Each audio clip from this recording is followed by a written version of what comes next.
नवरात्र में स्नान न करने पर क्या कहती है पुराण। जानिए स्नान न करने को पाप क्यों माना गया। यूं तो स्नान करना या न करना इंसान की अपनी मर्जी है, परंतु हिंदू धर्म शास्त्रों में स्नान से जुड़ी कई क्रियाओं का वर्णन किया गया है, जैसे मनुष्यों को कब स्नान करना चाहिए या फिर किस समय स्नान करने से मनुष्य अपना धन, वैभव और ऐश्वर्य सब कुछ गंवा देता है।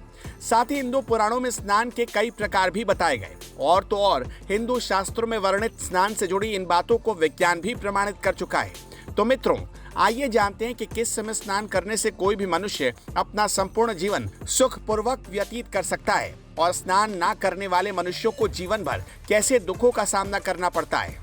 गरुड़ पुराण के अनुसार जो मनुष्य प्रतिदिन शास्त्र में वर्णित क्रियाओं का नियमित रूप से पालन करता है, उसे ही दिव्य ज्ञान की प्राप्ति होती है। गरुड़ पुराण में बताया गया कि मनुष्यों को ब्रह्म मुहूर्त में उठकर धर्म और अर्थ का चिंतन करना चाहिए।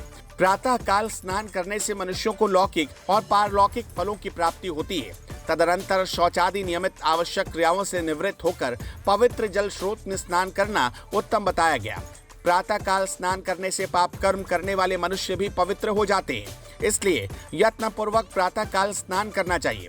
गरुड़ पुराण में परमपिता ब्रह्मा जी गरुड़ को स्नान से होने वाले लाभ के बारे में बताते हुए कहते हैं कि रात्रि में जब मनुष्य शांति पूर्वक आराम से सो रहा होता है, तब उसके मुख से निरंतर लार आदि अपवित्र मल गिरते रहते हैं, जिससे मनुष्य का शरीर अपवित्र हो जाता है। इसलिए सुबह उठकर धार्मिक कार्य करने से पहले स्नान करके इस अपवित्रता को धो देना अति अनिवार्य है। इसलिए मनुष्यों को चाहिए कि वो प्रातः काल उठकर नियमित आवश्यक क्रियाओं से निवृत्त होकर सबसे पहले स्नान करे और उसके बाद ही कोई धार्मिक कार्य करे। गरुड़ पुराण में ब्रह्मा जी कहते हैं कि बिना स्नान किए धार्मिक कार्य करने से कोई फल नहीं मिलता।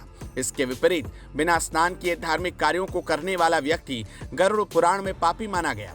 उसके बाद ब्रह्मा जी कहते हैं कि वैसे तो स्नान न करना पाप की श्रेणी में आता है, लेकिन प्रतिदिन सूर्योदय से पहले स्नान मनुष्य का धर्म माना गया। साथ ही ब्रह्मा जी कहते हैं कि यदि कोई व्यक्ति बिना स्नान किए अपने नए दिन की शुरुआत करता है तो उसका कोई काम नहीं बनता। इसका कारण यह है कि बिना स्नान किए व्यक्ति के आसपास नकारात्मक शक्तियां घेरा बनाए रखती हैं और धर्म शास्त्रों के अनुसार नकारात्मक शक्तियां वहीं वास करती हैं जहां अपवित्रता वास हो। इसलिए गरुड़ पुराण में कहा गया कि जो व्यक्ति प्रतिदिन स्नान नहीं करता वो अनजाने में ही बुरी ताकतों को अपनी ओर आकर्षित कर लेता है। गरुड़ पुराण में अलक्ष्मी, कालकर्णी, क्लेश, द्वेष, त्रुटि जैसे ताकतों को अनिष्टकारी शक्तियां बताया गया।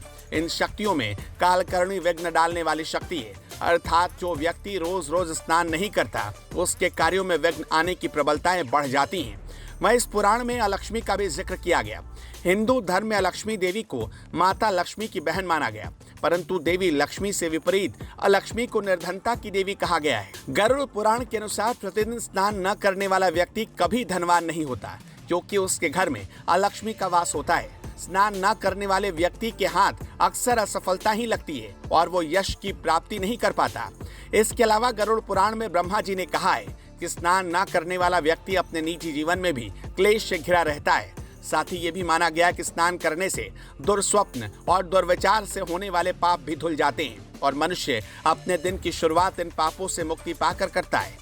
आपको ये भी बता दें कि स्नान करने का सही तरीका ये है कि सबसे पहले पांव पर पानी डालकर कंधों या फिर सर पर पानी डालना है। यही कारण है कि पौराणिक समय में मनुष्य नदी या तालाब में स्नान किया करते थे, क्योंकि नदी या तालाब से पहले हमारे पांव भीगते हैं, फिर बाकी शरीर। स्नान की ये विधि पौराणिक और वैज्ञानिक दोनों लिहाज से ही मान्य है। गरुड़ पुराण में स्नान करने के 6 अलग अलग तरीकों के बारे में बताया गया। इन तरीकों में सबसे पहला तरीका है कायिक स्नान। यह तरीका अमूमन बीमार व्यक्ति प्रयोग करते हैं। कायिक स्नान वो है जिसमें मनुष्य सर पर पानी डाले बिना स्नान करे या फिर किसी गीले वस्त्र से अपने आप को स्वच्छ कर ले। इसे भी गरुड़ पुराण में एक प्रकार का स्नान ही माना गया। स्नान का दूसरा प्रकार है वारुण स्नान। वारुण स्नान जल में डुबकी लगाकर किया जाता है। गरुड़ पुराण में तीसरा स्नान है दिव्य स्नान। धूप के साथ होने वाली वृष्टि में किया गया स्नान दिव्य स्नान कहलाता है। स्नान के चौथे प्रकार को इस पुराण में बेहद महत्वपूर्ण माना गया। इसका नाम वायव्य स्नान है। गाय की खुर की धूल लगा शरीर को स्वच्छ करना वह स्नान कहलाता है। यह स्नान बेहद महत्वपूर्ण होने के साथ साथ बेहद पवित्र भी माना गया। इसे सबसे उत्तम स्नान कहा गया और गरुड़ पुराण कहती है कि वायव्य स्नान मोक्ष पाने का मार्ग है। इसके अलावा गरुड़ पुराण में आग्नेय स्नान का भी जिक्र किया गया। ये वो स्नान है जो शरीर पर भस्म लगाकर किया जाता है। स्नान का अगला प्रकार है मंत्र स्नान। इस स्नान में मंत्रों को पढ़कर अपने ऊपर जल छिड़का जाता है। बता दें कि मंत्र स्नान और भस्म स्नान ज्यादातर पंडित और अघोरी करते हैं। इस पुराण के अनुसार ऐसा करने वाला व्यक्ति यशस्वी होता है। यानी अगर आपको अपने जीवन में सफलता के साथ साथ यश भी प्राप्त करना है तो गरुड़ पुराण के अनुसार आपको प्रतिदिन स्नान करना चाहिए। धर्म कथाएं के YouTube चैनल को सब्सक्राइब करें और इस वीडियो को Facebook पर देख रहे हैं तो हमें फॉलो जरूर करें। धन्यवाद।